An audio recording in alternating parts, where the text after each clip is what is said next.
जय माता दी। आज की वीडियो में हम दुर्गा सप्तशती पाठ का दूसरा अध्याय सुनेंगे। दूसरे अध्याय में देवी की उत्पत्ति व महिषासुर सेना का वध के बारे में बताया गया है। कथा आरंभ।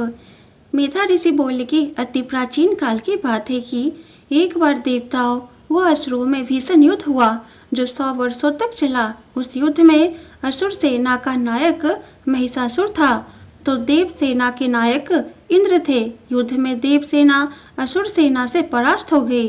तब महिषासुर देवताओं को पूरी तरह जीतकर स्वयं इंद्र बनकर इंद्र के सिंहासन पर बैठा। इस प्रकार परास्त होकर देवता प्रजापति ब्रह्मा के नेतृत्व में वहां पहुंचे जहां भगवान शिव व विष्णु विराजमान थे। देवताओं ने अपनी पराजय व महिषासुर के पराक्रम का वृतांत शिव व विष्णु को यथावत बताते हुए कहा कि भगवान महिषासुर सूर्य, इंद्र, अग्नि, वायु, चंद्रमा, यम, वरुण व अन्य देवताओं के अधिकार छीनकर स्वयं सबका स्वामी बनकर बैठा है और उस दुष्ट आत्मा ने सभी देवताओं को स्वर्ग से खदेड़ दिया है। इस तरह उस दुष्ट द्वारा खदेड़े गए सभी देवता मनुष्य की तरह भूमंडल पर विचरण कर रहे हैं। हे देवों, दैत्यों की करनी हमने आप लोगों को बता दी। अब हम आपकी ही शरण में हैं। अब आप ही इस असुर के वध का कोई उपाय सोचे। देवताओं की ऐसी वाणी सुनकर भगवान विष्णु व शिव को असुरों पर बड़ा क्रोध आया। उनकी भौहें तन गई और मुंह वक्र हो गया। उसी समय अति क्रोधित विष्णु के मुख से एक तेज प्रकट हुआ। इसी तरह ब्रह्मा, शिव, इंद्र आदि अन्य देवताओं के शरीरों से भी तेज उत्पन्न हुआ। वह सारा तेज जब मिल गया तो वह जलते हुए पर्वत सा प्रतीत हुआ। देवताओं ने उस समय देखा कि उस तेजोमय पर्वत की ज्वालाएं चहुं और फैली हुई है। देवताओं के शरीरों से उत्पन्न वह तेज अतुलनीय था। एकत्र हुआ वह तेज देखते ही देखते देवी के रूप में परिवर्तित हो गया और तीनों लोकों में व्याप्त हुआ सा प्रतीत होने लगा।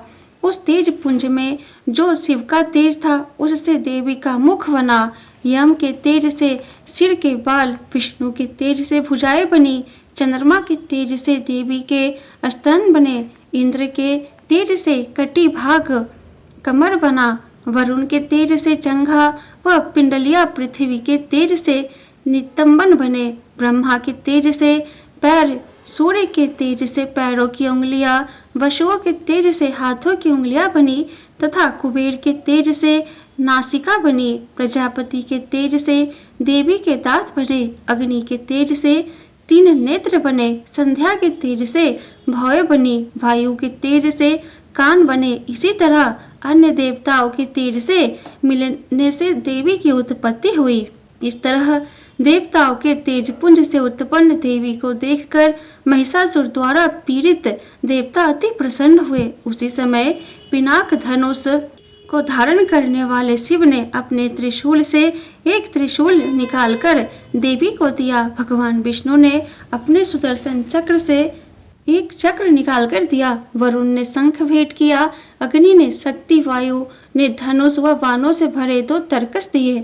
1000 नेत्रों वाले देवराज इंद्र ने देवी को अपने वज्र से एक वज्र निकालकर दिया तथा ऐरावत हाथी से उतारकर एक घंटा भी दिया। इसी तरह यम ने काल दंड से उत्पन्न कर एक दंड दिया। वरुण ने पास, प्रजापति ने स्फटिक की माला दी, ब्रह्मा ने कमंडलू दिया, सूर्य ने देवी के रोमकूपों में अपनी रश्मियों का तेज भरा, काल ने चमचमाती ढाल व तलवार दी, क्षीर सागर ने उज्जवल हार व कभी नष्ट न होने वाले 2 दिव्य वस्त्र दिए। इनके अतिरिक्त क्षीर सागर ने दिव्य चूड़ामणि, 2 कुंडल, कड़े, उज्ज्वल अर्धचंद्र, बाजुओं के लिए बाजूबंद, पैरों के लिए नुपुर, गले की मनोरम हंसुली, उंगलियों में पहनने के लिए रत्न निर्मित अंगूठियां दी।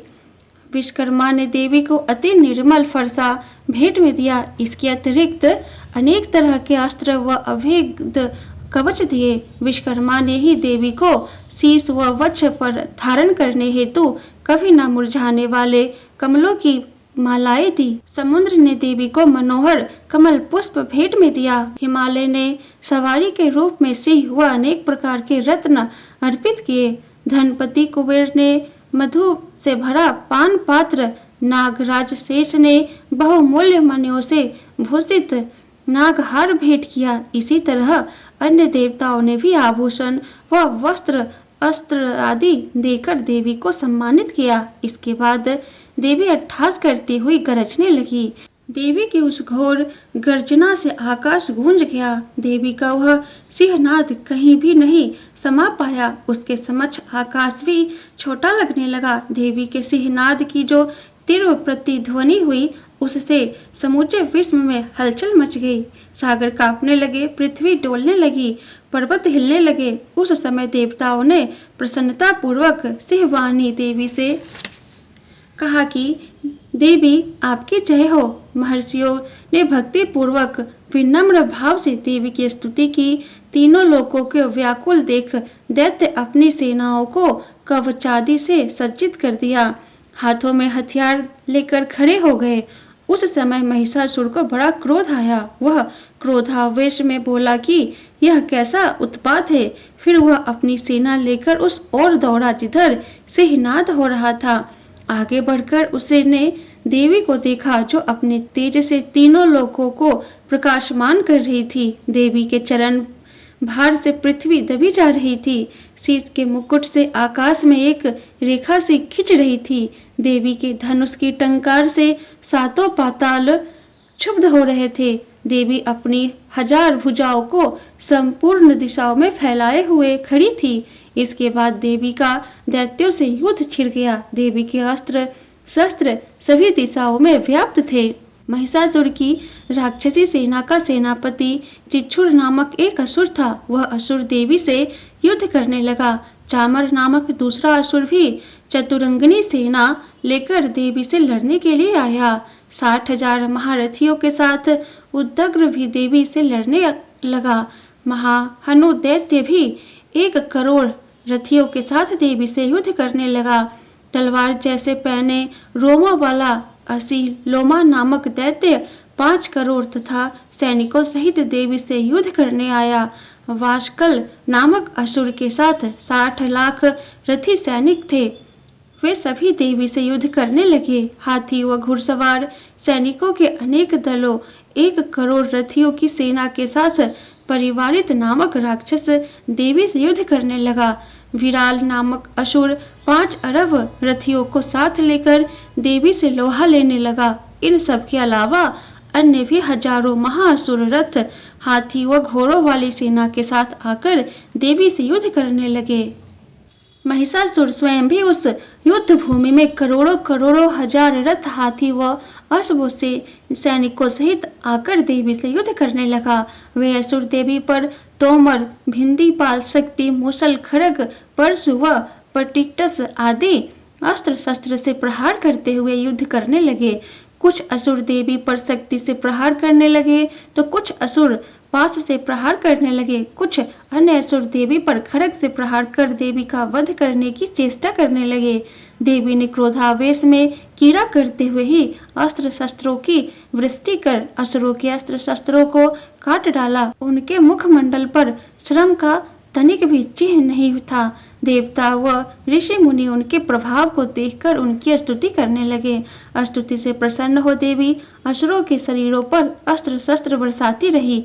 देवी के वाहन से क्रोधावेश में गर्दन के बालों को बिखराते हुए असुरों की सेना के मध्य इस तरह विचरण करने लगा जैसे जंगलों में दावानल फैलता जा रहा हो। दैत्यों से युद्ध करते समय देवी ने युद्ध भूमि में जितने श्वास छोड़े वे सभी तुरंत गणों के रूप में परिवर्तित हो गए तथा परशु, भिंदीपाल, खड़ग, पट्टिस आदि अस्त्रों से दैत्यों का सामना करने लगे। देवी के शक्ति प्रभाव से वृद्धि को प्राप्त हुए गण दैत्यों का संहार करते हुए नगाड़ा, शंख आदि वाग बजाने लगे। उस युद्ध महोत्सव में अनगिनत गण मृदंग बजा रहे थे। तत्पश्चात देवी ने त्रिशूल, गदा, शक्ति, खड़ग आदि की वृष्टि कर सैकड़ों ही महाअसुरों का संहार कर डाला। कितनों ही को घोर घंटा नाद से मूर्छित करके मार डाला। अनेकों असुरों को पार्श्ववंत कर धरती पर घसीटा तो कितने ही असुरों को धारदार तलवार से दो दो टुकड़े कर मार डाला। कितने ही असुर देवी की गदा से घायल होकर धराशाही हो गए। कितने ही असुर मुसल के प्रहार से घायल होकर रक्त वमन करने लगे। कितने ही अन्य असुर शूल से छाती विस्तीर्ण हो जाने के कारण धरती पर गिर पड़े। कितने ही असुरों की कमर उस युद्ध भूमि में देवी के बाणों से लगने से टूट गई। जो असुर बाज की तरह झपट कर देवताओं को पीड़ित करने वाले थे, वे मृत्यु का आलिंगन करने लगे। कितने ही दैत्यों की भुजाएं तथा कितने ही असुरों की गर्दनें कट कट कर गिरने लगी। इसी तरह कितने ही दैत्यों के शीश कट कट कर धरती पर गिरने लगे। कुछ असुरों के शरीर मध्य भाग से कटकर अलग हो गए तो कितने ही असुरों की जंघाएं कटकर धरती पर गिर पड़ी। देवी ने कितने ही असुरों को एक भुजा, एक पैर व एक नेत्र वाला बनाकर उनके दो टुकड़े कर दिए। कितने ही असुर ऐसे भी थे जो बिना धड़ के ही श्रेष्ठ हथियार हाथ में लेकर देवी से युद्ध करने लगे। कई अन्य धड़ रहित शरीर बाजों की ताल पर नृत्य करने लगी। कितने ही कंबद हाथों में खड्ग शक्ति सृष्टि लेकर दौड़ने लगे। वह कई अन्य असुर ठहरो ठहरो कहते हुए देवी को ललकारने लगे। जहाँ महासंग्राम हुआ था वहाँ देवी द्वारा गिराए रथों, हाथियों, अश्वों की लाशों से धरती इस तरह पटी फड़ी थी कि चलना फिरना भी संभव नहीं था। भीषण रक्तपात के कारण असुरों के मध्य हाथियों, अश्वों व असुरों के शरीर से निकलने रक्त के कारण खून की नदियां बहने लगी। इस प्रकार देवी ने विशाल असुर सेना का क्षण मात्र में संहार कर दिया। वह स्थिति ऐसी थी जैसे तिनके व लकड़ी के ढेर को अग्नि क्षण भर में भस्म कर डालती है। देवी का सिंह युद्ध भूमि में बालों को बिखराता वह घोर गर्जना करता हुआ असुरों के शवों के मध्य घूमता।